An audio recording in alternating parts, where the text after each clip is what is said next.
Ok, bon ben merci à tous d'être présents. Pardon, merci aux gens qui se sont connectés en ligne également. Donc aujourd'hui, je vous rappelle les règles de bon fonctionnement. C'est que il faut que vos micros soient muets. Si vous voulez nous montrer votre frimousse, il n'y a pas de souci. Vous pouvez allumer votre caméra. Et donc aujourd'hui, la présentation, c'est celle d'un projet qui s'intitule Portrait des sécheresses météorologiques, hydrologiques et hydrogéologiques dans un climat changeant. Les conférenciers sont au nombre de deux. Il y a Audrey Maheu, qui est professeure au département des sciences naturelles de l'Université du Québec en Outaouais et qui est directrice scientifique de l'Institut des sciences de la forêt tempérée. Elle a une formation en génie civil et génie des eaux et en sciences de l'eau. Et Marc-André Bourgault, qui est professeur agrégé au département de géographie de l'Université Laval et directeur de la maîtrise en mesure sur mesure en action climatique, une maîtrise qui est interdisciplinaire récemment développée pour former des leaders capables d'agir au sein d'organisations souhaitant mettre en place des mesures d'adaptation et d'atténuation climatique. Et il est spécialiste en éco-hydrologie. Donc, on prendra une période de questions après leur présentation. Euh, pour ceux qui le souhaitent, vous pouvez m'écrire, qui sont en ligne, vous pouvez mettre vos questions dans le chat au fur et à mesure. Je les prendrai à la fin. Puis pour ceux qui sont dans la salle, ben, Adèle animera la période de questions dans la salle. Merci. Puis ben, Marc-André et Audrey, je vous laisse la parole. On a un petit enjeu de partage d'écran.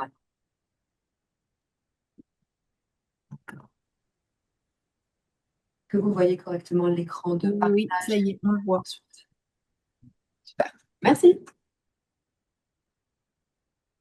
Merci Anne pour l'introduction. Ça me fait vraiment plaisir d'être ici pour venir présenter les résultats de ce projet-là, qui était un projet, moi, qui me tenait chaud à cœur de travailler sur la sécheresse. Je trouvais vraiment que ça manquait au Québec, donc on était vraiment contents quand Ouranos a accepté notre proposition de projet. Donc ce projet-ci, c'est un travail. C'est un travail d'équipe. On s'est un peu divisé la tâche, moi et Marc-André. Donc, quand je vais parler des eaux de surface. Quand Marc-André va parler, il va vous parler des eaux souterraines. C'est comme ça qu'on a subdivisé le projet entre nous. Dans mon équipe, toutes les analyses que je vais montrer ont été faites par mon professeur de recherche, Gabriel Bassin-Baudet. Et pour le volet eaux souterraines, il y a une chercheuse postdoctorale, Chazao, qui a travaillé activement sur le projet.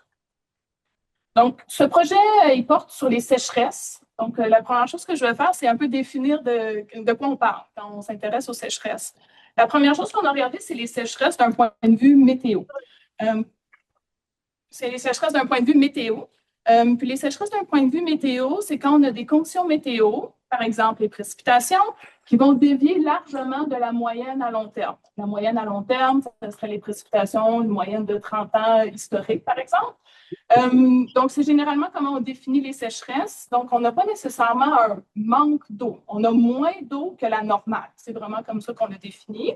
Souvent, on s'intéresse aux précipitations pour définir les sécheresses, mais vous le verrez, il y a d'autres aspects qu'on peut prendre en compte. Par exemple, l'apport en eau par la fonte pourrait être aussi considéré dans les flux hydrologiques qu'on pourrait considérer dans notre définition de la sécheresse. L'évapotranspiration, donc si j'ai ici, ça serait une anomalie positive. Beaucoup d'évapotranspiration pourrait venir retirer de l'eau et donc ça pourrait provoquer une sécheresse. C'est la définition qu'on a utilisée. Et vous noterez ici que la sécheresse, elle peut avoir lieu à n'importe quel moment de l'année. Donc, en plein mois de janvier, on peut avoir une anomalie dans nos précipitations, tout comme l'été, on peut avoir des anomalies dans nos précipitations. Ça, c'est important quand on fait lien avec les sécheresses hydrologiques et hydrogéologiques, qui était l'objectif qu'on avait dans ce projet-ci, qu'on va définir comme des niveaux d'eau de surface ou des niveaux d'eau souterraines, encore une fois, largement en deçà de la normale. Et donc, nous, on s'est intéressés aux sécheresses qui ont lieu à n'importe quel moment de l'année. Donc, ça peut être en pleine période d'étiage, par exemple l'été, où on a moins d'eau que la normale, mais ça peut être aussi au printemps, donc pendant la crue printanière, quand on a moins d'eau que la normale. Donc, c'est ce qu'il faut que vous reteniez quand je parle de sécheresse. Ça ne veut pas dire nécessairement qu'il n'y a pas d'eau. Ça veut juste dire qu'il y a moins d'eau que la normale. Donc, c'est une nuance importante. Dans ce projet-ci, on avait trois objectifs. Le premier, c'était vraiment un travail de venir décrire les événements de sécheresse hydrologique et hydrogéologique dans le passé, donc en utilisant des données historiques. Ensuite, on a voulu faire le lien entre des déterminants météorologiques et des sécheresses hydrologiques et hydrogéologiques, donc faire vraiment passer de la météo à l'hydro. Et finalement, on est passé en climat futur, où cette fois-ci, on regarde seulement les conditions météorologiques qu'on a associées aux événements de sécheresse hydrologique, puis on regarde comment ces conditions météorologiques-là c'est quoi leur trajectoire en climat futur. Donc, c'était les 3 grands objectifs de notre projet. Puis, tout le projet est basé sur la même méthodologie. On a utilisé ce qu'on appelle des indices standardisés. Donc, c'est toujours la même manière de calculer ces indices-là, mais ce qui change, c'est la variable qu'on considère. Donc, on peut utiliser une variable météo, une variable hydrologique, une variable hydrogéologique. Donc, pour nos indices météo, on a utilisé des indices comme le SPI, Standardized Precipitation Index, le SPEI, qui sont aussi très connus, qui regardent la différence entre les précipitations totales et l'évapotranspiration potentielle. Donc, à chaque mois, on regarde la différence entre les précipitations et l'évapotranspiration potentielle. Ça devient notre variable pour laquelle on va regarder nos anomalies, est-ce que je dévie ou pas largement de la moyenne. Ensuite, on a utilisé un indice bien moins utilisé, mais que nous, on trouvait important d'inclure, qui est le SMRI, pour Standardized Melt and Runoff Index. Ça s'intéresse à l'anomalie en termes d'apport en eau totale. Et donc, il considère la fonte de la neige. Donc, un indice comme le SPI qui s'intéresse aux précipitations totales, bien, ça regarde les anomalies, mais par exemple, au mois de janvier, s'il tombe beaucoup de neige, bien, on regarde les anomalies en termes de précipitations au niveau de la neige. On a voulu faire, on s'est dit, bien, ça n'a pas vraiment un lien avec les conditions qu'on va avoir dans nos rivières. Parce qu'il y a beau avoir des précipitations, elles ne se rendent pas à la rivière à ce moment-là. Il y a un décalage entre l'apport et se rendre jusqu'à la rivière. Donc, on a calculé cet indice-là où à chaque mois, on regarde l'apport en eau, qui est les précipitations liquides, et l'apport en eau par la fonte. Puis on a fait la somme de ces 2 apports-là, puis on regarde les anomalies à ce niveau-là. On trouvait que c'était bien plus adapté à un climat froid, comme on a au Canada. Ensuite, la dernière chose qu'on a faite, c'est au début, on s'était dit, on va essayer de choisir, de voir quel est le meilleur indicateur. Donc, on pensait faire plus un processus de sélection d'indicateurs, mais finalement, ce qu'on a décidé de faire, c'est les combiner en un seul, qu'on a appelé le SWBI pour Standardized Water Budget Index. Et là, dans le fond, on regarde à chaque mois l'apport en eau, précipitation liquide plus fonte, moins l'évapotranspiration potentielle. C'est comme un amalgame des 3 indices que je présente. On a décidé de tout mettre ça ensemble et de regarder c'est quoi les anomalies. Donc, ça, c'est nos indices météo. Puis, on fait le pont avec des indices hydrologiques, où là, on regarde le SSI, Standardized Stream Flow Index, où on regarde les anomalies en termes de débit. Et on a fait le SGI, qui est l'indice qui regarde les anomalies dans les niveaux d'eau souterrains. Donc, qu'est-ce que ça représente, ces indices standardisés-là? En fait, c'est un nombre d'écarts types de déviation par rapport à la moyenne à long terme. Donc, si je prends une valeur, je vais prendre un indice comme le SPEI, puis il y a une valeur de moins 1,5 en mai 2012. Qu'est-ce que ça veut dire si j'essaie de l'interpréter? C'est qu'en mai 2012, on a fait précipitation moins évapotranspiration potentielle, puis on a vu que c'était 1,5 écart type inférieure à la moyenne sur notre moyenne historique qui était de 1970 à 2020 pour ce même mois de mai-là. Donc, c'est ça que ça représente, les valeurs. Puis ça, c'est très pratique de parler en écart type de déviation parce que ça rend les choses très comparables. Ça dit vraiment c'est quoi mon anomalie à cet endroit-là et on ne parle pas en termes absolus. Donc, il est tombé 100 mm de moins que la normale pendant l'été, par exemple. On n'est pas en termes absolus, on est capable de parler en termes relatifs. Donc, ça rend les choses très comparables en différents endroits. Donc, ça nous donne, quand on calcule ces indices-là, ça nous donne des séries temporelles. Donc, on a une valeur d'indice à chaque mois qui va varier à peu près là, entre 2 et moins 2. Mais des fois, ça va dépasser ces valeurs-là. Puis, ce qu'on fait, c'est qu'on va ensuite penser à des seuils. Donc, un seuil typique dans la littérature pour des conditions sèches sévères, c'est moins 1,5. Donc, quand mon indice atteint moins 1,5, passe en deçà de moins 1,5, on peut dire qu'on a des conditions sèches sévères. Et c'est ce qu'on a utilisé pour dire c'est ça qui déclenche une sécheresse. Je vais être en sécheresse quand au moins une fois je passe sous ce seuil de moins 1,5 là. Donc, si on a un événement de sécheresse sur la gauche qu'on a identifié parce qu'on est passé sous ce seuil de moins 1,5 là, puis dès qu'on identifie notre événement de sécheresse, on va aller le décrire. Donc, pour le début et la fin de notre événement de sécheresse, il faut que notre valeur d'indice soit en deçà de 0. Donc, on prend la première occurrence négative et la dernière occurrence négative de part et d'autre de notre valeur de moins 1,5. Puis là, on est capable de décrire son intensité. Donc, c'est quoi la valeur minimale de l'indice que je vais avoir pendant mon événement, sa durée, donc le nombre de mois, et sa sévérité cumulée. Donc, on fait la somme de nos valeurs d'indice à chaque mois pendant tout notre événement. Donc, ça, c'est quand je vais vous parler d'événements de sécheresse, c'est comme ça qu'on a calculé ça. Puis notre étude, elle s'est passée pour tout le sud du Québec. Donc, quand je vais parler pour les autres surfaces, en fond, on a toujours compilé toutes nos données à l'échelle de 109 bassins versants qu'on peut voir ici sur la carte. Donc, quand on compilait des indices météo, on les compilait à l'échelle du bassin versant, puis après ça, on pouvait les agréger aussi à l'échelle du Québec si on le voulait. Puis, pour les eaux souterraines, on a utilisé les données du réseau québécois des eaux souterraines, le RQES. Puis, on a sélectionné les différentes stations qu'on peut voir sur la carte. OK, fait que maintenant, je vais passer, ça c'était la méthodologie, je vais passer maintenant aux résultats. Donc, pour notre premier objectif, où on regarde c'est quoi les événements de sécheresse hydrologique et hydrogéologique en climat passé. Donc, si on prend nos 109 bassins versants de 1970 à 2020, ce qu'on a calculé, c'est qu'en moyenne, un événement de sécheresse hydrologique, donc les eaux de surface, va avoir une durée moyenne de 8 mois puis une sévérité moyenne de moins 8. Donc, en moyenne, un écart-type de déviation en dessous de la moyenne par mois. C'est un peu ça que ça veut dire. Puis, vous remarquerez que la durée moyenne de 8 mois, ça vient un peu aussi justifier pourquoi que les événements de sécheresse peuvent chevaucher 2 saisons différentes. D'où l'importance de ne pas essayer de caractériser les sécheresses seulement pendant l'étiage, parce que des fois, ça commence avant ou des fois, ça déborde, si vous voulez, sur la saison suivante. Donc, c'est aussi une des autres raisons qui vient justifier notre approche annuelle. On a regardé vraiment les sécheresses à n'importe quel moment de l'année. Puis, on a utilisé les données du portrait de l'Atlas hydroclimatique. On avait des valeurs de débit pour les milliers de tronçons qu'il y a dans cette base de données-là. Puis, au début, on est parti avec l'idée qu'on va calculer les événements de sécheresse. Puis, nos événements de sécheresse vont avoir une cohérence spatiale. C'est-à-dire, tout le bassin versant, tous les tronçons du bassin versant vont être en sécheresse en même temps. Il n'y aura pas de problème. C'est pas du tout ça qui s'est passé. Puis là, on est plus avec un résultat qui ressemble à ça. On s'est rendu compte, dans le fond, que les sécheresses n'étaient pas toujours étendues à tout le bassin versant.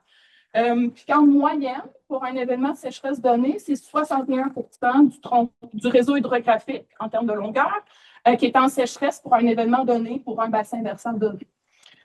Donc, pour vous donner une idée, il y a à peu près le quart des événements qu'on aurait dit étendus, qui touchent tout le bassin versant, tout le réseau hydrographique du bassin versant.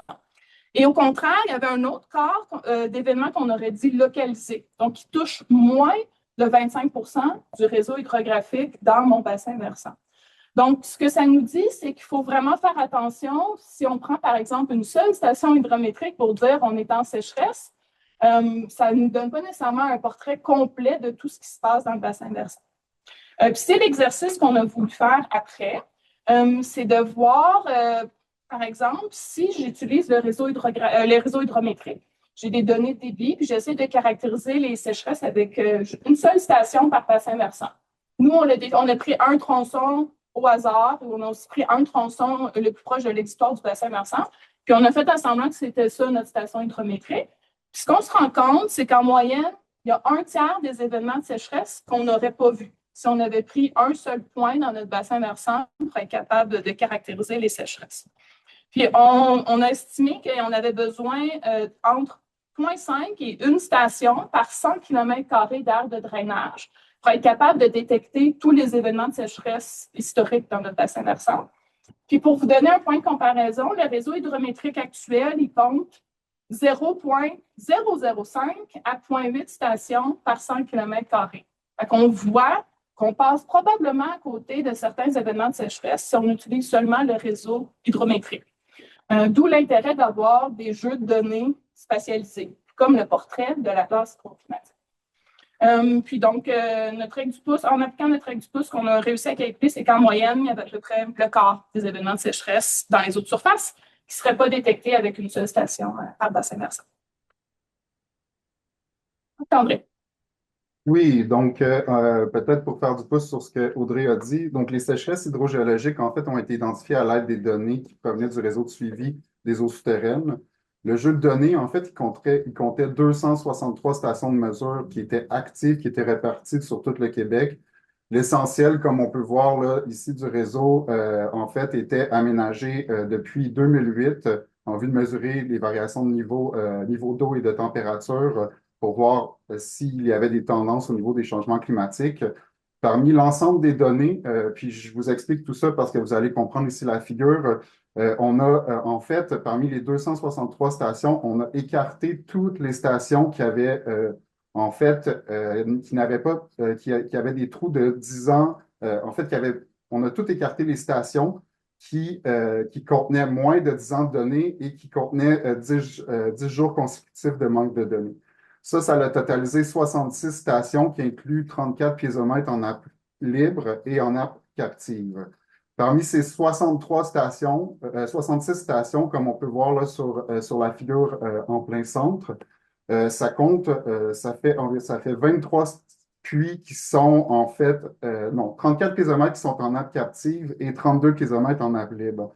Donc, si on compare, par exemple, à l'étendue du réseau d'eau de surface, mais on voit qu'on est beaucoup plus limité dans notre représentation, et ça, à l'échelle du Québec, là. Donc, on a très peu de puits, par exemple, dans les Appalaches, les vallées du Saint-Laurent et le bouclier canadien. Si on regarde la figure centrale, il y a 164 épisodes qui ont été de sécheresse hydrogéologique qui ont été enregistrés dans l'aquifère en nappe libre et 166 dans l'aquifère captif. Si on va à la fin du graphique en 2021 et 2022, on voit qu'il y a une sécheresse météorologique importante qui a entraîné une sécheresse hydrogéologique, en fait, qui a touché la majorité du réseau. On observe aussi également en 2015, mais aussi 2013, 2014 et 2020, différentes sécheresses là, qui ont été localisées, qui touchaient environ entre 30 et 50 % du réseau. Si on regarde les caractéristiques, donc à droite, ce qui est écrit au niveau des sécheresses des nappes libres, on voit que pour la nappe libre, la durée peut varier entre 2 et 21 mois, la sévérité entre 1 et 33, l'intensité entre -1 et -3,6. Nappe captive, on est entre 2 et 42 mois, la sévérité entre 1,1 et 37,3 et l'intensité entre -1 et -3,5. En fait, ici, pourquoi on voulait, on a séparé les nappes libres et les nappes captives? C'est principalement parce que les nappes captives répondent moins rapidement que les nappes libres. Donc, on voulait voir, en fait, s'il y avait une distinction entre les nappes libres, donc une sécheresse météorologique qui affecterait beaucoup plus rapidement les nappes libres que les nappes captives. On ne trouve pas, et ça même avec une analyse au niveau saisonnière, on ne trouve pas de différence significative en tenant compte du réseau qu'on a, bien entendu, à l'échelle du Québec, entre les nappes libres et captives, à l'exception d'une chose, on voit que les nappes libres sont, vont jusqu'à 21 mois de sécheresse, alors que les nappes captives, 42 mois. Donc, on voit ici potentiellement, et ce n'est pas nécessairement concluant, il s'agirait plus d'une information qu'on pourrait utiliser que pour une hypothèse, mais on voit ici que les nappes, en fait, captives, on voit que la durée des sécheresses peut se faire sur plus longtemps. Un autre résultat qui est intéressant ici, c'est qu'on va au-delà d'une année, ce qui veut dire qu'il peut avoir un effet récurrent d'année après année, bien entendu, en considérant la définition de nos sécheresses telle que Audrey a mentionné. Donc, on peut changer de diapositive. On vient de faire le portrait des sécheresses hydrologiques en eau de surface et des sécheresses hydrogéologiques en eau souterraine. Notre deuxième objectif, c'était de faire le lien entre ça et des déterminants météorologiques. Une des premières choses qu'on a faites en eau de surface, c'est qu'on a essayé de faire une classification de nos événements de sécheresse. On voulait voir est-ce que c'était lié à un déficit en termes de pluie ou un déficit en termes de neige. Si c'était un déficit en termes de pluie, est-ce qu'on avait aussi une sécheresse atmosphérique, donc une évapotranspiration potentielle très élevée? Donc, ça, c'est le type de classification qu'on a fait. Pour la neige, en fait, ça devient rapidement compliqué. C'est ce qu'on s'est rendu compte. On s'est inspiré beaucoup d'une classification qui existe déjà en Europe, où eux, on a utilisé la même définition qu'eux, mais on peut définir des sécheresses en vers ici de fonte. Donc, on a un déficit dans l'apport en eau de fonte et dans les précipitations solides pendant l'hiver. On peut aussi se retrouver avec des sécheresses dites de timing, si vous m'excusez l'anglicisme, où, dans le fond, on ne trouve pas nécessairement une anomalie dans la précipitation, mais plutôt dans le timing où elle va avoir lieu. Et donc, par exemple, on peut avoir une sécheresse d'hiver froid, où la fonte, elle est retardée. Donc, je vais avoir une anomalie dans ma quantité d'eau au printemps parce que la fonte est retardée, elle n'a pas lieu au même moment que d'habitude. Donc, je vais avoir une anomalie. Je peux avoir au contraire en jaune une sécheresse d'hiver chaud où la neige a fondu, par exemple, au mois de février. Donc, quand arrive la crue au mois d'avril, ben, il n'y a plus beaucoup de neige pour venir alimenter la crue. Donc, je vais avoir des niveaux d'eau en deçà de la moyenne. Donc, on a fait cette classification-là de nos 7 catégories de sécheresse. Puis, en gros, ce que je veux que vous reteniez, parce qu'il y a beaucoup d'informations, c'est qu'il y a des sécheresses qu'on a plus associées à la pluie, puis il y a des sécheresses qu'on a plus associées à la neige. Si on regarde, c'est quoi les types de sécheresses qu'on a le plus au Québec, ben, à peu près 50% de nos sécheresses hydrologiques vont être classées comme reliées à la neige. Et donc, l'autre moitié associée à la pluie. Donc, d'où l'importance de bien prendre en compte la neige si on va être capable de bien regarder ce qui se passe au niveau des sécheresses. Vous retiendrez ça parce que c'est mon argument aussi pour vous dire qu'un indice comme le SPI et le SPEI, il fait une job limitée parce qu'il ne tient pas en compte de la neige. Puis nous, au Québec, c'est important de bien prendre en compte de la neige. Ça, c'était une manière qu'on l'a démontré avec notre classification des différents types d'événements. Et donc, si on regarde même l'été, donc on a fait notre classification des différents types d'événements de sécheresse, on l'a aussi fait de manière saisonnière. Puis si on regarde l'été, on a à peu près 30% de nos événements de sécheresse pendant l'été qui vont être associés à des conditions de neige. Et donc, probablement, un déficit de précipitation de neige, des anomalies au niveau du moment de la fonte, etc. Donc, même des sécheresses estivales dans nos niveaux d'eau de surface peuvent être reliées à des conditions de neige. Donc, une autre bonne raison de bien prendre en compte la neige. Ensuite, on a continué à essayer de faire le lien entre nos indices, entre nos conditions météo et nos conditions d'hydrologie de surface, des eaux de surface. Puis, on est parti avec nos 4 indices météorologiques qu'on a calculés. Puis là, on voulait savoir quel indice ferait la meilleure job pour essayer de prédire les niveaux, notre indice de sécheresse, mais des eaux de surface. Donc, on a regardé les corrélations entre nos indices météo et notre indice hydrologique. Puis celui qui avait la meilleure corrélation, c'est notre indice agrégé qu'on a créé dans le cadre du projet, le SWBI, donc Standardized Water Budget Index. C'était pour cet indice-là qu'on avait la meilleure corrélation. Donc, on s'est dit, ça devrait être ça, notre principal outil, si on veut être capable de faire le lien entre la météo et l'hydrologie. Donc, on est parti avec cette idée-là.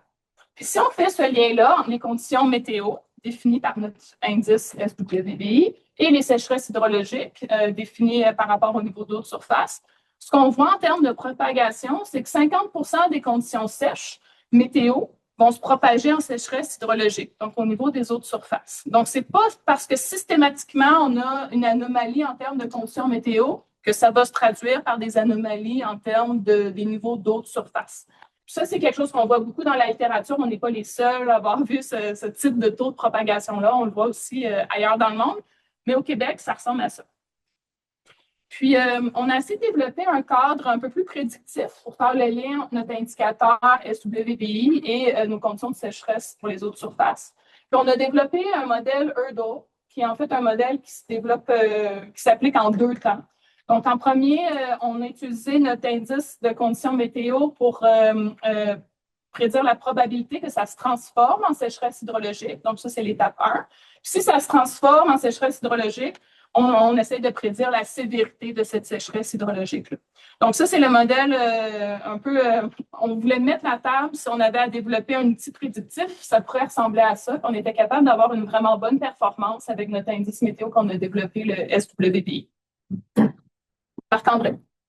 Oui, donc dans le même ordre d'idées, on a essayé d'identifier les déterminants météorologiques qui causaient en fait des sécheresses hydrogéologiques.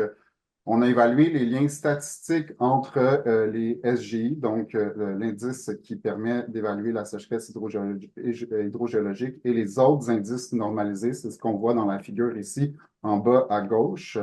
On a, en fait, si on voit sur cette figure, on voit que les coefficients de corrélation, en fait, sont maximales lorsqu'on vient synthétiser ou, en fait, moyenner les séries chronologiques sur une période de 6 mois.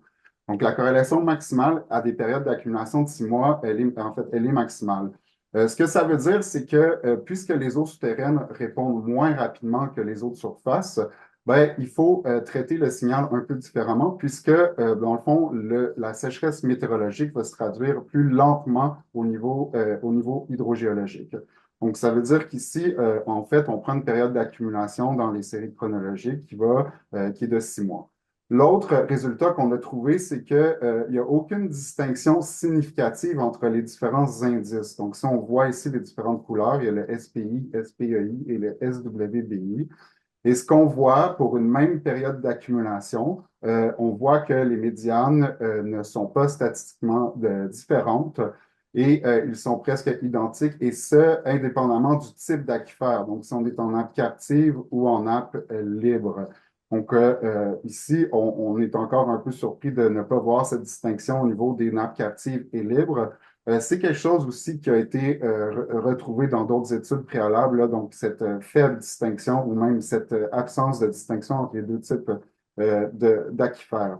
Et donc ici, pourquoi on a évalué les coefficients de corrélation? C'était tout d'abord pour évaluer, OK, est-ce qu'on est capable d'identifier les déterminants météorologiques, les sécheresses hydrogéologiques à partir des indicateurs, donc des indicateurs normalisés météorologiques. Et en fait, ici, la réponse, elle est, disons, très faible dans la mesure où les corrélations sont relativement faibles.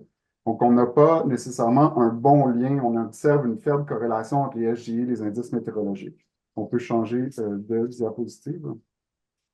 L'autre étape, ça a été de se dire, donc, on va travailler sur les événements eux-mêmes. Donc, ici, ce qu'on peut voir, c'est la chronologie des épisodes de sécheresse météorologique et hydrogéologique. Donc, on a tous les indicateurs. Je vais vous accompagner dans ce graphique-ci, là. Donc, si on va, en fait, dans les zones entourées en noir, en partant du haut, puis en se dirigeant vers le bas, ce qu'on voit, c'est que tout d'abord, donc, lorsque la couleur est faiblement teintée, donc le premier cercle noir, ovale noir, en fait, on voit qu'il n'y a pas un lien direct entre les sécheresses hydrogéologiques et les sécheresses météorologiques. Ce qui veut dire que la sécheresse hydrogéologique précède la sécheresse météorologique. Donc ça, c'est un cas de figure qu'on retrouve. Un deuxième cas de figure qu'on retrouve, si on descend dans le deuxième cercle noir, on voit qu'une sécheresse hydrogéologique qui est en rouge vin, en fait, est synchrone à l'indice qui est en vert, le SWBI, mais en fait précède les autres indicateurs, soit le SPI et le SPEI.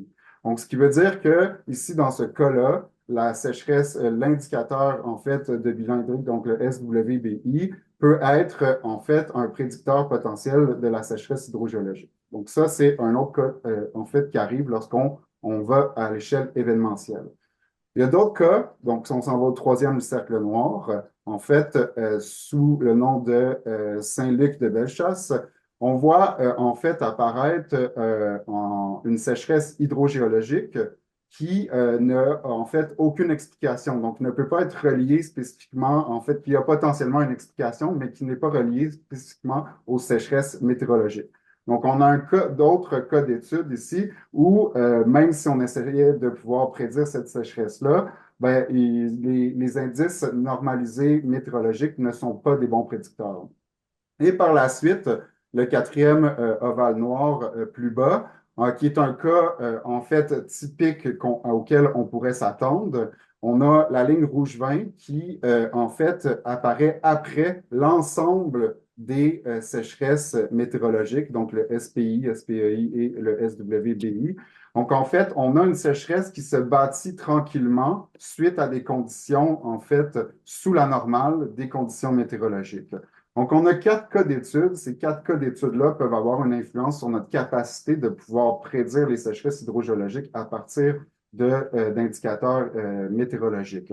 Donc, ici, en fait, puisqu'on n'avait pas de forte corrélation lorsqu'on prenait les indices normalisés dans leur entièreté, on voulait voir à l'échelle événementielle, est-ce que, en fait, les sécheresses météorologiques peuvent se traduire en sécheresses hydrogéologiques? Et on voit ici qu'il y a une bonne variabilité de cas. Donc, si on passe à la prochaine diapositive. Donc, ici, une question qu'on s'est posée, c'est tout d'abord, ce qu'on est capable de, en fait, à partir de ces événements-là, prédire les caractéristiques des sécheresses hydrogéologiques. Donc, on parle de la durée, le graphique à gauche, en plein centre, la sévérité et l'intensité, malgré le fait qu'on voyait parfois des phénomènes asynchrones entre les sécheresses hydrogéologiques et les sécheresses météorologiques. Donc, on voit ici, on a caractérisé chacune des sécheresses. Si ça vous intéresse de voir plus spécifiquement comment on l'a fait, vous pouvez aller lire le rapport. Mais ce qu'on voit, c'est que, en fait, on a une corrélation qui est beaucoup plus faible que, en fait, les autres surfaces. On s'y attendait puisque la réponse est beaucoup plus longue. On a un réseau qui est énormément moins dense que les sécheresses, que pour les sécheresses hydrologiques. Et si on regarde au niveau de la durée, on voit une corrélation qui peut monter jusqu'à 0,7. Par la suite, au niveau de la sévérité, ça diminue, puis au niveau de l'intensité aussi, ça diminue. Donc, on pourrait s'attendre à partir des événements, dans le fond météorologique, être potentiellement capable de pouvoir décrire la durée, mais on voit que la capacité diminue au fur et à mesure qu'on veut, en fait, décrire la sévérité et l'intensité. Donc, on a vérifié ici aussi en fonction du seuil d'apparition. Donc, ça, c'est ce que Audrey mentionnait. C'est lorsque, en fait, le seuil d'apparition va venir influencer la durée. On voulait voir, en fait, si cet hyperparamètre ou ce paramètre-là viendrait influencer notre capacité à prédire, donc une analyse de sensibilité. Et en fait, la réponse, c'est que jusqu'à un certain seuil, ben, on voit là, il y a un plateau pour la plupart des courbes. Et donc, le seuil d'apparition, lorsqu'on le fait varier entre 0 et moins 0,8, ben, en fait, on a une corrélation qui ne varie pas. On a fait varier ce seuil-là principalement parce que l'identification des sécheresses hydrogéologiques, elle est beaucoup moins normée que pour les sécheresses hydrologiques. Donc, en fait, on voulait voir est-ce que notre façon de définir la sécheresse peut influencer notre capacité à pouvoir prédire. Audrey, tu peux changer de diapositive. Donc, notre troisième et dernier objectif dans le projet, c'était de regarder comment les conditions météorologiques qu'on a associées à des sécheresses hydrologiques, comment ça allait évoluer dans le futur.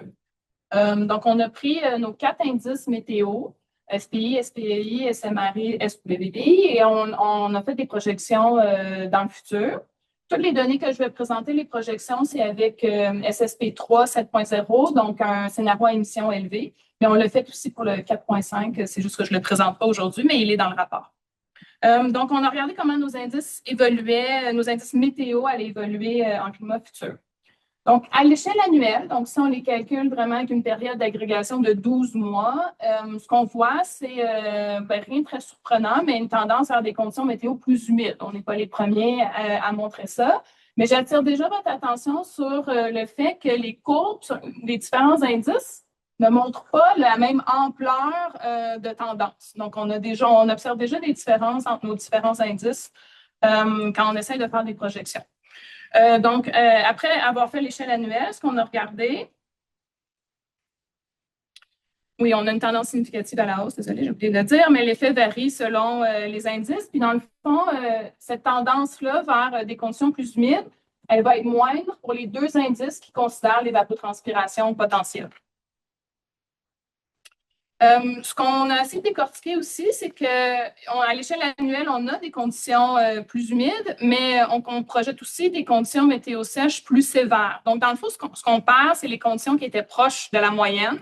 Et on a une tendance à la hausse pour les conditions sèches sévères et les conditions humides sévères. Et donc, si on regarde un petit peu plus ce qui nous intéresse, encore une fois, on voit des distinctions marquées entre les 4 indices météo qu'on utilise. Donc, le choix de l'indice météo qu'on utilise pour projeter et évaluer la tendance dans les sécheresses a beaucoup d'influence.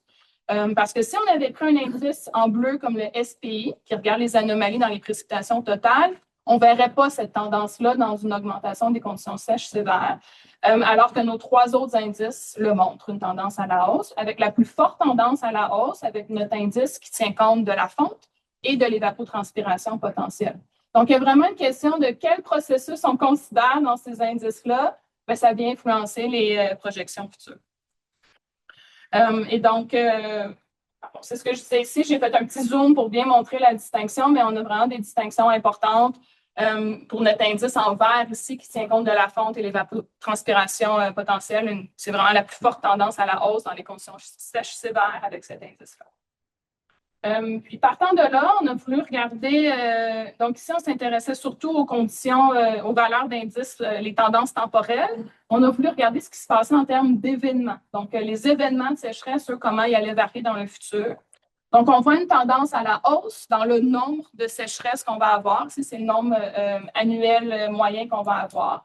Puis ici, ce que je présente, c'est vraiment une moyenne d'ensemble pour tous les 109 bassins versants qu'on a étudiés au Québec. Puis les 8 modèles climatiques qu'on a utilisés. Donc, il y a vraiment une grande agrégation qui est faite derrière ces données-là. Donc, une tendance à la hausse dans le nombre de sécheresses. Toujours la tendance la plus forte avec notre indice SWBI.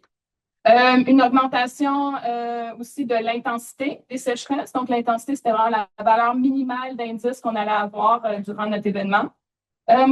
Pour la sévérité, on voit plus ou moins de tendance. La sévérité, c'était la valeur cumulée. Donc, quand on faisait la somme de l'indice pendant tout l'événement, là, on voit, en fait, on avait une légère tendance à la hausse, mais rien d'aussi marqué que pour l'intensité puis le nombre d'événements de sécheresse.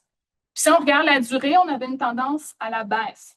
Donc, en gros, ce que ça veut dire, c'est qu'on avait des sécheresses météo plus fréquentes, plus intenses, mais plus courtes. Puis ça va un peu main dans la main avec ce que je montrais, qui est un basculement probablement important des conditions sèches sévères, des conditions humides sévères. On a montré que ces deux-là étaient à la hausse. Donc, si je bascule constamment d'un à l'autre, il y a des bonnes chances que la durée de mes sécheresses aussi soit à la baisse. On a assez décortiqué les choses aussi, ce qui se passait au printemps, puis je vais montrer, selon la saison, pardon. Je vais montrer 2 saisons où on voit des distinctions importantes dans nos indices, et c'est le printemps et l'été. Donc, au printemps, ce qu'on voit, quand on prend des indices qui regardent seulement les précipitations, on voit une certaine tendance à la hausse. Mais si on prend un indice comme le SMRE ou le SWBI, on regarde l'apport en eau par la fonte, ce qu'on voit, c'est des printemps plus secs. Donc, vraiment, le choix du processus, on montre très bien ici que le choix du processus représenté par les indices standardisés a une grande influence. Puis à l'été, on a à peu près la même situation, mais cette fois-ci, c'est la différence entre les indices qui tiennent compte de l'évapotranspiration potentielle versus ceux qui n'en tiennent pas compte. Donc, on va avoir une tendance vers un assèchement pour les indices qui considèrent l'évapotranspiration potentielle. Donc, j'espère vous avoir convaincu que le choix de l'indice pour décrire les événements météo est vraiment important, puis que ça serait important aussi de commencer à bien prendre en compte la neige pour être capable de faire un bon travail de caractérisation des sécheresses. C'est vraiment un élément incontournable qui vient moduler l'apport en eau dans nos rivières.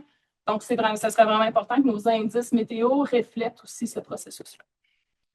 Donc, les grandes conclusions du projet. Donc, au tout début, quand on a fait un peu le portrait des sécheresses historiques, ce qu'on a montré, c'est que pour les sécheresses hydrologiques, avoir soit un réseau de suivi dense ou un jeu de données spatialisé va être important si on va être capable de détecter tous les événements de sécheresse. Vous vous souvenez, il y avait des événements qu'on n'était pas capable de voir si on n'avait pas un jeu de données spatialisé ou un réseau hydrométrique très dense. Ensuite, quand on fait le lien entre météo et hydro, il faut bien reconnaître que la neige a un rôle important vis-à-vis des sécheresses hydrologiques. Donc, on voyait cette forte corrélation entre l'indice météo qui tenait compte de la neige et l'indice hydrologique. Donc, ce que ça veut dire, c'est si on voudrait construire un bon système de prévision, il faut prendre en compte la neige. Et nous, ce qu'on a montré, c'est que notre indice SWBI semblait faire vraiment une bonne job pour être capable de prédire ce qui se passait au niveau des sécheresses hydrologiques. Par contre, pour les sécheresses hydrogéologiques, la corrélation était beaucoup plus faible avec les conditions météo. Donc, c'est sûr que là, c'est plus difficile de monter un système de prévision. Et puis, quand on passe en climat futur, ce qu'on a montré, c'est que les sécheresses météo vont être plus fréquentes, plus intenses. Puis ça, c'est particulièrement vrai au printemps et à l'été. Et puis finalement, Marc-André, je vais te laisser le mot de la fin. Oui, donc merci. Donc, en utilisant, comme qu'est-ce qui est écrit ici, seulement les données provenant du réseau de suivi des eaux souterraines, les indices normalisés ne permettent pas de construire un système de prévision. Ici, je parle de prévision à partir des indices normalisés. C'est vraiment important de le préciser. On voit les faibles corrélations qu'on a obtenues ne nous permettraient pas de bien prédire les sécheresses hydrogéologiques. Cependant, ça ne veut pas dire qu'il ne peut pas avoir d'effort qui est déployé pour prévoir les niveaux d'eau, en fait, les variations de niveau d'eau du réseau à partir d'un ensemble de réseaux météorologiques ou par l'entremise d'un modèle, par exemple, tous les modèles là, numériques qui peuvent être utilisés pour ça. Donc ici, on parle, cette conclusion, elle est spécifique à un indice normalisé. Donc, je vous remercie, puis ben, on va prendre les questions. Oui, merci beaucoup pour cette présentation, toujours très claire. Est-ce que Adèle, pour commencer, est-ce qu'il y a une question dans la salle avant que je prenne, que je laisse aux gens le temps d'écrire leurs questions dans le chat ou je commence tout de suite? Diane et Gabriel qui ont des Bon, questions. allez. Merci pour la présentation. Est-ce que ça converge avec les étiages qui sont simulés par exemple, dans la classe hydroclimatique du Québec méridional? Les étiages et les conditions de sécheresse, est-ce que le message est le même? Qu'est-ce que ça ajoute par rapport aux simulations des... Donc, le message serait le même. Ça, c'est donc des étiages. Le message, nous, on a seulement regardé les tendances dans les indices météo, puis on sait que les indices météo sont reliés aux conditions hydro. Donc, on ne projette pas tout à fait la même chose. Donc, mais les grandes tendances observées seraient les mêmes. Donc, à l'été, on voit une tendance vers un assèchement, au printemps aussi. Donc, c'est ce qu'on voit dans l'atlas hydroclimatique. Pourquoi on voudrait utiliser des indices plutôt que juste utiliser l'atlas? Ça, c'est un peu la question que j'entends. Pour moi, il y a différentes raisons. Premièrement, projeter des indices météo, c'est vraiment plus facile que de le faire, que de faire rouler Hydrotel. C'est vraiment une simplicité associée à ça. Il y a aussi la manière, l'information est communiquée en termes d'écart type de déviation, donc c'est aussi peut-être plus facile à interpréter d'une certaine manière qu'en termes absolus, le débit passe de 10 mètres cubes à 20 mètres cubes par seconde. Donc, on est un petit peu mieux capable de situer la déviation par rapport aux conditions habituelles. Puis la dernière chose que je dirais, c'est qu'en étiage, on le sait, là, dans l'atlas hydroclimatique, c'est peut-être pas les meilleures projections qui ont été faites parce qu'il faut toujours faire des choix dans la calibration des modèles. Quand on veut avoir une bonne performance pour la crue, c'est au détriment d'une bonne performance peut-être à l'étiage. Donc, on sait déjà que peut-être une certaine faiblesse là, au niveau de l'atlas hydroclimatique, au niveau des étiages. Donc, avoir des indices météo pourrait peut-être venir un peu aider à regarder ce qui se passe un peu mieux pendant cette saison. Ok, il y avait une autre question. Enfin, non, je vais peut-être prendre des questions en ligne. Après, on reviendra à Gabriel si tu me permets. Je vais prendre une question. Est-ce qu'un lien a pu être établi entre les sécheresses souterraines et celles de surface? Peut-être que je peux répondre. Audrey, je te laisserai la parole après si tu veux rebondir. En fait, on a essayé de faire, on a tenté de faire un lien entre les SGI et les SSI, donc le lien entre les sécheresses hydrologiques et aussi les sécheresses hydrogéologiques. On avait, pour faire ce lien-là, l'idéal, ce serait de pouvoir sélectionner des couples de piézomètres en fait, ou des couples en 1 piézomètre en APLIB et en fait un tronçon de l'Atlas hydroclimatique. Donc, ces couples-là nous permettraient potentiellement de faire un lien statistique. Cependant, comme je le mentionnais, il y a seulement 32 piézomètres en nappe libre. Ça, c'est la première chose. Donc, on réduit considérablement le potentiel de créer ce lien-là.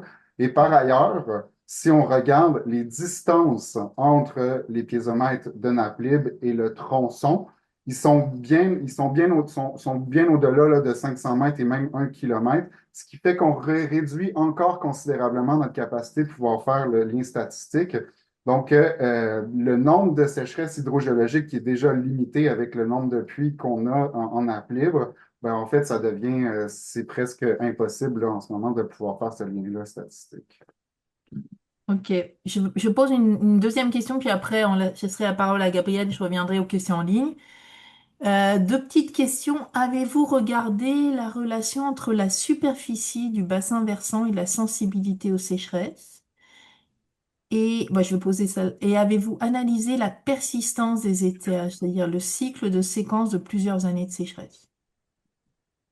On n'a pas regardé le cycle de séquence, donc vraiment, est-ce que quand j'ai une sécheresse une année, est-ce que les années suivantes, j'ai une récurrence plus élevée des sécheresses? On n'a pas du tout regardé ça.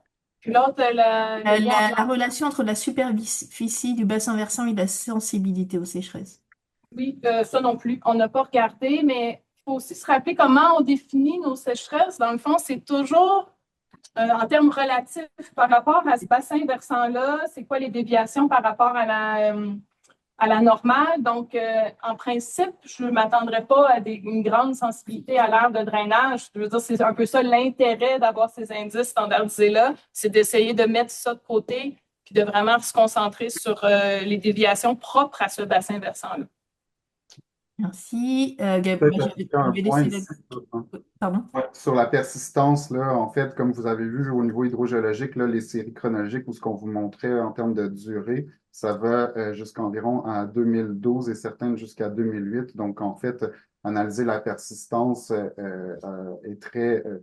en fait, on n'a pas assez... Les séries chronologiques sont probablement pas assez longues pour faire ressortir des persistances en fait, il y a une analyse là, qui a été faite de téléconnexion, une analyse qui a déjà été faite spécifiquement pour voir c'était quoi le lien entre les téléconnexions au niveau des sécheresses hydrogéologiques et il n'y a rien qui est sorti de concluant, là. Donc, simplement, là, je vais m'en tenir à ça.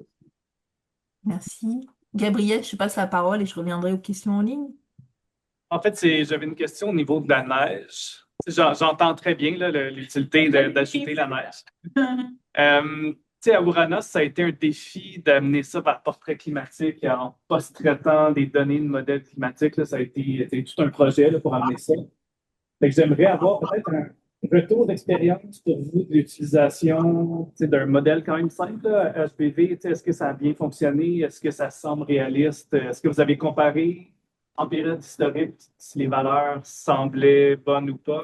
On ne l'a pas comparé. Fait qu'on n'a pas fait de comparaison. Est-ce que c'est facile à utiliser? Oui, parce que dans le fond, c'est les précipitations solides. On a une variable de température. Dès que ça tombe, dès que c'est inférieur à zéro, on dit que c'est la neige. On la laisse accumuler. Puis dès que ça tombe en dessous de zéro, on la fait fondre. Donc, c'est vraiment très simple. Là. Ce qu'on a, notre petit module de fonte est vraiment très simple, mais c'est facile à faire. Mais c'est vrai qu'il y aurait probablement un travail de validation. C'est juste c'est difficile de trouver des bonnes données auxquelles se comparer. Je ne savais pas exactement quoi prendre. Je pense que c'est peut-être pour ça qu'on n'a pas fait l'exercice de validation d'une certaine manière, parce qu'on était déjà un peu pris au dépourvu. Moi, j'aurais voulu qu'on prenne des sorties de réanalyse directement là, qui auraient pu me caractériser la fonte, mais évidemment, ça n'existe pas.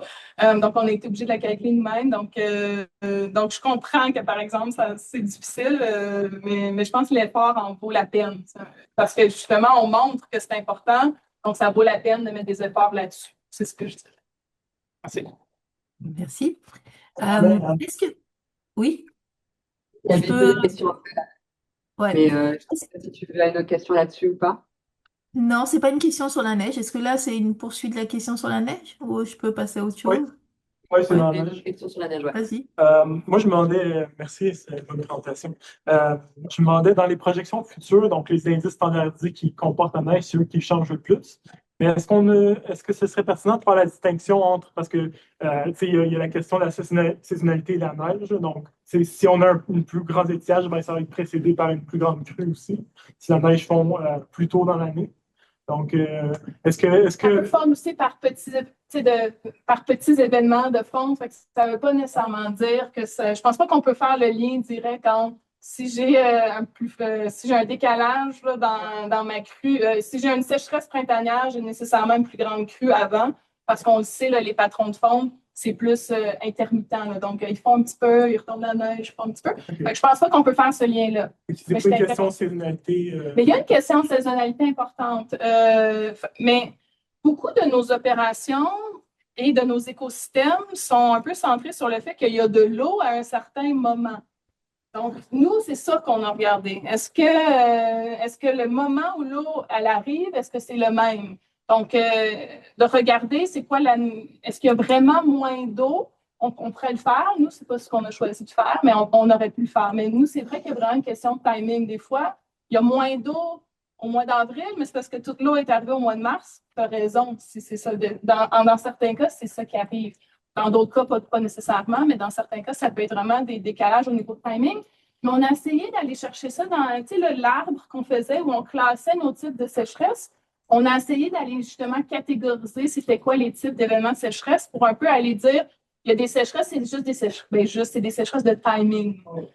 Puis bon, je voudrais juste rappeler que des sécheresses de timing pour la faune aquatique, ça peut avoir des enjeux majeurs. Fait que dans le fond, peut-être dans la manière dont on gère nos ressources en eau, peut-être pas, mais comme pour la faune aquatique, c'est important les questions de timing. Euh, donc je viens avec une question. Est-ce que vous avez une certaine confirmation de la part des acteurs qui sont affectés par le manque d'eau, que ce soit des agriculteurs, les municipalités, les industries, que votre définition d'une sécheresse et d'intérêt est pertinente pour représenter les enjeux qui vivent sur leur territoire? Par exemple, est-ce qu'une MRC qui font des plans climat incluant des appréciations de risques actuels et futurs peuvent utiliser vos résultats pour mieux estimer les risques climatiques passés ou futurs? En gros, je comprends la question, c'est le lien entre vos seuils et puis les impacts vécus sur le territoire. Et donc l'utilisation de ces indices pour un système de prévision ou d'estimation des risques. Ben, je vais y aller, Marc-André, tu compléteras, mais ben, moi, je pense que c'est pertinent. Est-ce que ça veut dire à la municipalité si elle va manquer d'eau? Non, c'est pas ça qu'on est en train de dire. On se concentre vraiment sur. Puis là, on n'oublie pas, quand il y a un manque d'eau, ça peut être aussi qu'il y a un trop grand prélèvement. Hein. Nous, on regarde vraiment l'apport, si on veut. On est vraiment juste dans le volet météorologique, hydrologique. On n'est pas dans la consommation.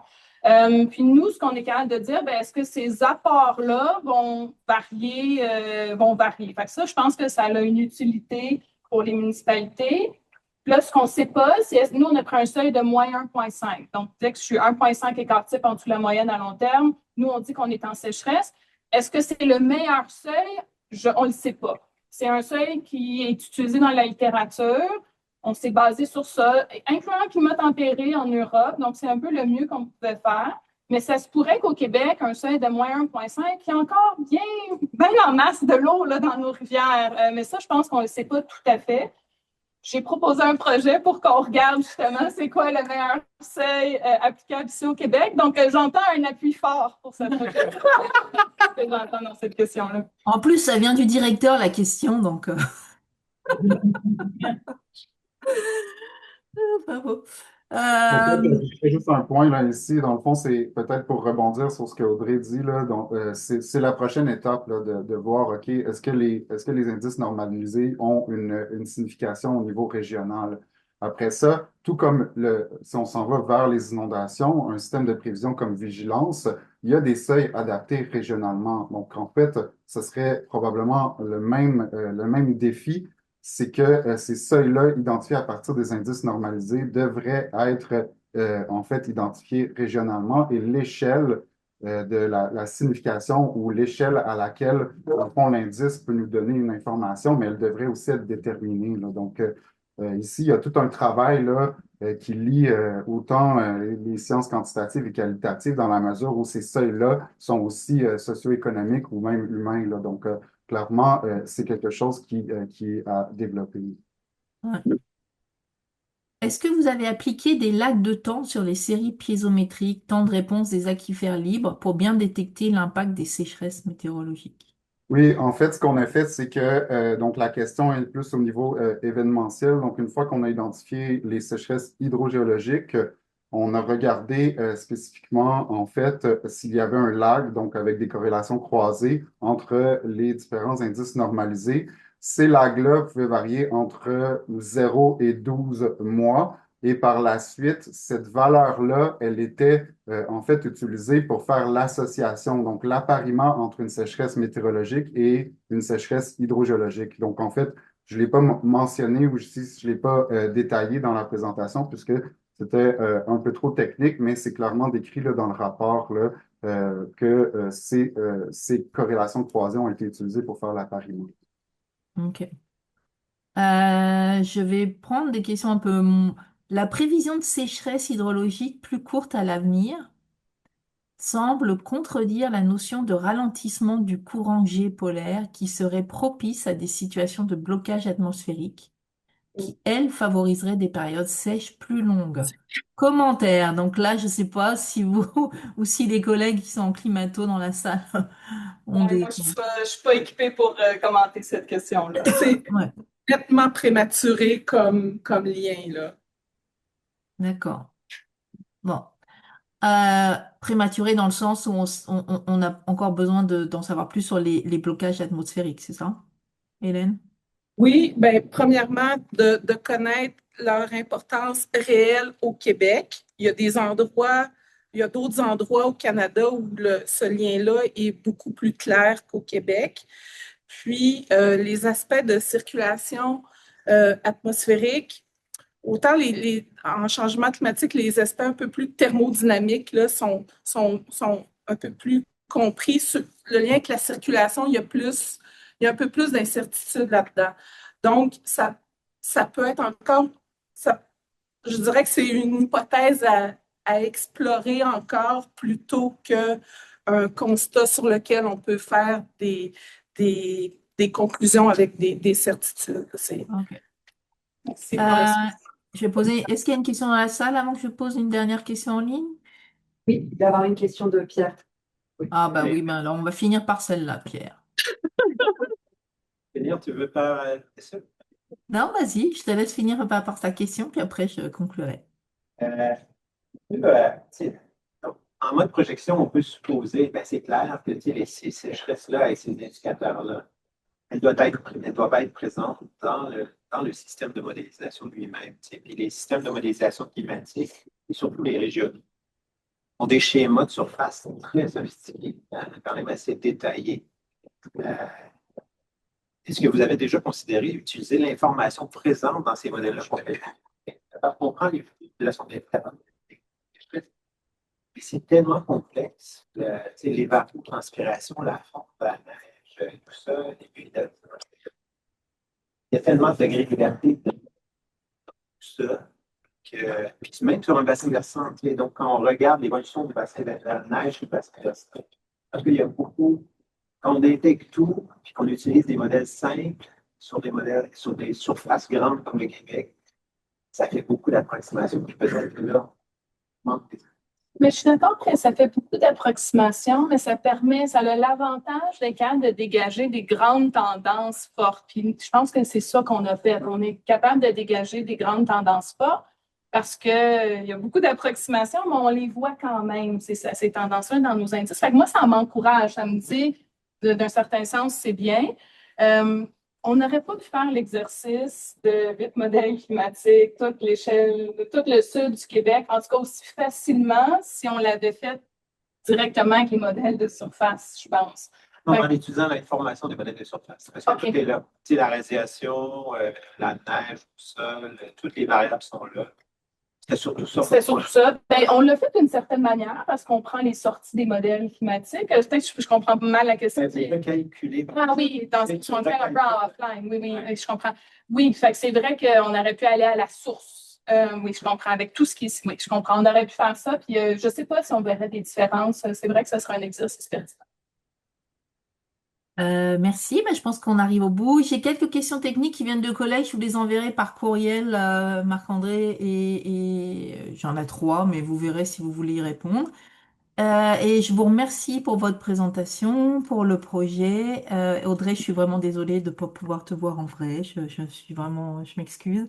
Encore Pareil. une fois, merci. Et je voulais aussi juste mentionner que pour les deux projets dans l'équipe, je voulais mentionner l'apport de nos collègues en sciences du climat, et en l'occurrence, c'était Gabriel, mais dans d'autres projets, ça peut être d'autres collègues, et que votre appui est toujours très important pour les équipes de recherche, à la fois pour produire les scénarios, puis tous vos conseils pour les utiliser. Voilà. Et la prochaine, le prochain symposium, c'est le 20 mai. Les thèmes sont outiller les décideurs pour une action climatique qui favorise la santé et l'équité, et l'autre sur aussi la santé, mais la santé des sols et comment elle évoluerait avec le changement climatique et les pratiques agricoles. Merci et bon appétit à tous. Au revoir.